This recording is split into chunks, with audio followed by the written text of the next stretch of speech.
വളരെ ബഡ്ജറ്റീവായിട്ട് സിനിമ കാണുന്ന ഒരു സാധാരണ സിനിമ ആസ്വാദകനാണ് ഞാനൊരു മാസം കൂടിപ്പോയ ചിലപ്പോൾ ഒരു പടം അല്ല 2 പടമൊക്കെ ആയിരിക്കും തിയേറ്ററിൽ വാച്ച് ചെയ്യുന്നത്.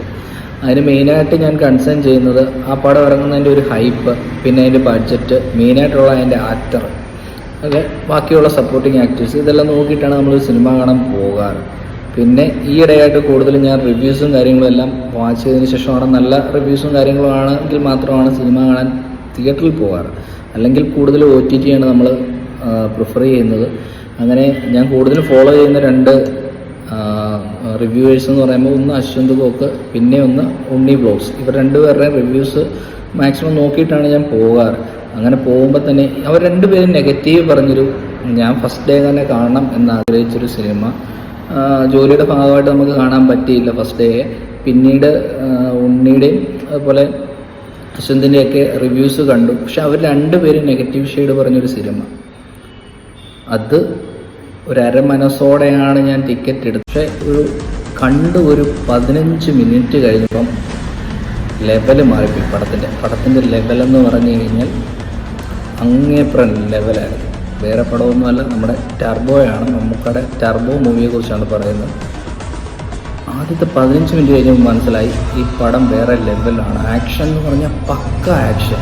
കാരണം നമുക്കൊരു തമിഴ് സിനിമയിൽ കണ്ടു വന്നേക്കുന്ന കുറേ ആക്ഷൻ സിനിമാസിൽ, അതായത് നമുക്കിപ്പം വിക്രം ആണേലും ജയിലറാണേലും പിന്നെ ലിയോ ആണേലും ഈ ഒരു ടെംപ്ലേറ്റിലോട്ട് ആഡ് ചെയ്യാൻ പറ്റിയ ഒരു മലയാള സിനിമ, അതായത് ആക്ഷൻ പാക്ഡ് മൂവി. അതും നമ്മുടെ മമ്മൂക്കയുടെ സ്ക്രീൻ പ്രസൻസ് എന്ന് പറഞ്ഞു കഴിഞ്ഞാൽ അന്യായ സ്ക്രീൻ പ്രസൻസാണ്.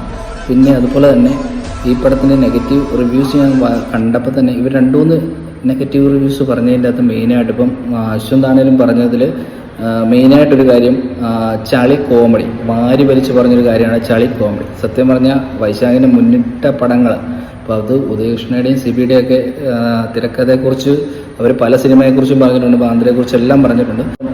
അവരുടെ തിരക്കഥയിൽ നിന്ന് മിഥുൻ മാനുവലിലോട്ട് എത്തിയപ്പോൾ തന്നെ കോമഡിക്ക് വേണ്ടി ഒരു ട്രാക്കും ചെയ്തിട്ടില്ല. ഇപ്പോൾ പുലിമുരുകനിലാണെങ്കിലും രാജാതിരാജ പോക്കിരാജയ്ക്കകത്ത പോലെ കോമഡി ആർട്ടിസ്റ്റ് അതുപോലുള്ള കഥാപാത്രങ്ങളില്ലാതെ ഒരു നോർമൽ ട്രാക്കിൽ പോകുന്ന ഒരു പടമാണ്. അതിൻ്റെ അകത്ത് നമ്മൾ സാധാരണ സംസാരിച്ച് വരുന്ന കുറച്ച് കോമഡി കലർന്ന സംസാരങ്ങൾ മാത്രം ഉൾക്കൊള്ളിച്ചിട്ടുള്ളൂ. അതിനെയാണ് ചളി കോമഡി എന്ന് പറഞ്ഞുകൊണ്ടിരുന്നത്. ഉണ്ണി ഒക്കെയാണെങ്കിൽ നെഗറ്റീവ് ഷെയ്ഡ് പറഞ്ഞിട്ടുള്ളത് പണ്ടത്തെ ഒരു റിവ്യൂ ഞാൻ കണ്ടാണ്. അതായത് നമ്മുടെ ബാലയ്യയുടെ വീരസിംഹ റെഡ്ഡി കണ്ടപ്പോൾ പറഞ്ഞത് അതുപോലുള്ള പടങ്ങൾ കാണാൻ ഇഷ്ടമാണ്, ബാലയ്യയെ ഇടിച്ച് തെറിപ്പിക്കുന്നത് കാണുന്നത് തന്നെ ഇഷ്ടമാണ്, അതുകൊണ്ടാണ് ഞാൻ ഫസ്റ്റ് ഡേ പോയി കണ്ടു എന്നൊക്കെ പറഞ്ഞ് കുറച്ച് ഡയലോഗ് കഴിച്ചിട്ടുണ്ടായിരുന്നു. അത് പക്ഷെ മമ്മൂക്ക ചെയ്തപ്പോൾ അവർക്ക് ഇഷ്ടപ്പെടത്തില്ല. കാരണം മമ്മൂക്ക എന്ന് പറയുന്ന ഒരു ആർട്ടിസ്റ്റാണ്, പുള്ളിക്ക് പല ലെവലുള്ള പടങ്ങൾ ചെയ്യണം. ഇതിനു മുമ്പുള്ള പടങ്ങൾ കമ്പയർ ചെയ്യുകയാണെങ്കിൽ ഇവർ ഭയങ്കര ക്രിട്ടിക്കലി അക്ലൈംഡ് ആയിട്ടുള്ള മൂവീസ്, ഇപ്പം റോഷാക്കാണേലും കാതലാണേലും ബ്രഹ്മയുഗ ആണേലും എല്ലാവരും പോസിറ്റീവ് റിവ്യൂസാണ്. പക്ഷെ ഒരു ആക്ടറെ സംബന്ധിച്ച് എല്ലാ രീതിയിലുള്ള റോൾസും നമുക്ക് ചെയ്യേണ്ടതാണ്.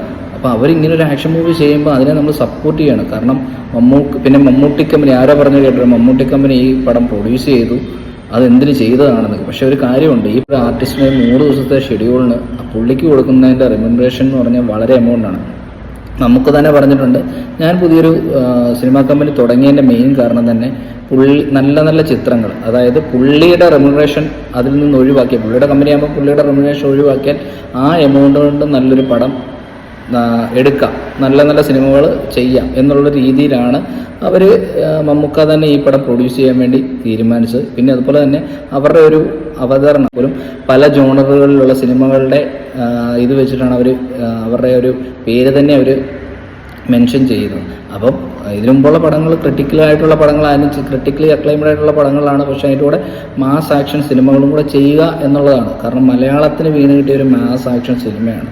പക്ഷേ അത് വേറെ ലെവലിൽ പടമാണ്. കാരണം മിഥുൻ മാനുവലിൻ്റെ സ്ക്രിപ്റ്റ് എന്ന് പറഞ്ഞു കഴിഞ്ഞാൽ ഓസ്ലർ എനിക്ക് തീരെ ഇഷ്ടപ്പെടാത്തൊരു സിനിമയാണ്. അതിൽ നിന്ന് ഇതിലോട്ട് വന്നപ്പോൾ നല്ലൊരു ആക്ഷൻ, എവിടൊക്കെയാണ് ആക്ഷൻ വേണ്ടത് അവിടെ എല്ലാം ആക്ഷൻ ചേരുക.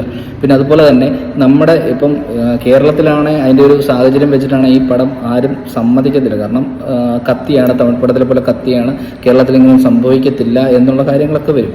പക്ഷേ ഇത് ചെയ്തത് എന്താണെന്ന് വെച്ച് കഴിഞ്ഞാൽ ഈ ഒരു പ്ലോട്ട് എടുത്ത് ചെന്നൈ സിറ്റിയിലോട്ട് മാറ്റുക. അപ്പോൾ അതോടുകൂടി ചെന്നൈയിൽ ഇങ്ങനെയൊക്കെ നടക്കും എന്നുള്ളൊരു നമ്മൾ പല സിനിമകളും കണ്ട് നമ്മൾ മനസ്സിലാക്കിയിട്ടുണ്ട്. അതുകൊണ്ട് ഈ പ്ലോട്ട് എടുത്ത് ബോധപൂർവം മാറ്റി. അപ്പോൾ അതായത് പോലീസ് സ്റ്റേഷൻ സ്റ്റണ്ടൊക്കെ ആണെങ്കിൽ നമ്മൾ വിജയുടെ നമുക്ക് പോലീസ് സ്റ്റേഷൻ സ്റ്റണ്ട് സീൻ നടന്ന ഒരു മൂവി എന്ന് പറഞ്ഞു കഴിഞ്ഞാൽ മാസ്റ്റർ, അതിൻ്റെ അകത്തൊക്കെ പോലെ ഒരു മാസ് ആക്ഷൻ തന്നെ അവിടെ അവർ സൃഷ്ടിച്ചെടുത്തേക്കുകയാണ്. അതുപോലെ തന്നെ ക്ലൈമാക്സ് കൂടുതലും പറഞ്ഞൊരു കാര്യമാണ് പഴയ ഫാക്ടറി എന്ന ഗോഡൗൺ സ്റ്റണ്ടാണ്. ഒരു കാര്യം ഞാൻ ചോദിച്ചിട്ടെ, ഒരു ഭയങ്കരമായ ക്രൂരനായ ഒരു വില്ലൻ പല ബിസിനസ്സുകളിലും പുള്ളിക്ക് ഒളിച്ചുകളി നടത്താൻ പിന്നെ ഗോഡൗൺ അല്ലാതെ പുള്ളി എന്താണ് വേറെ വല്ല അമ്പലം പണിത് അതിൻ്റെ അകത്ത് താമസിക്കുമോ? ഇല്ലല്ലോ. അതുപോലെ തന്നെയാണ് ഇവർ കുറേ. പക്ഷെ മാസ് ആക്ഷൻ എന്ന് പറഞ്ഞു കഴിഞ്ഞാൽ മലയാള സിനിമയ്ക്ക് വീണ് കിട്ടിയ ഒരു മാസ് ആക്ഷൻ മൂവിയാണ് ഇത്. തിയേറ്റർ വാച്ചബിളാണ് ഈ മൂവി. അതായത് മസ്റ്റായിട്ട് തിയേറ്ററിൽ കാണേണ്ട ഒരു മൂവി തന്നെയാണിത് കേട്ടോ. അതുകൊണ്ട് എല്ലാവരും തന്നെ റിവ്യൂസും കാര്യങ്ങളും ഒന്നും നോക്കണ്ട, ടിക്കറ്റ് എടുക്കുക. ടിക്കറ്റിനുള്ള കാശ് നിങ്ങൾക്ക് മുതലാവും. അതുപോലെ മാസ് ആക്ഷൻ മൂവിയാണ്.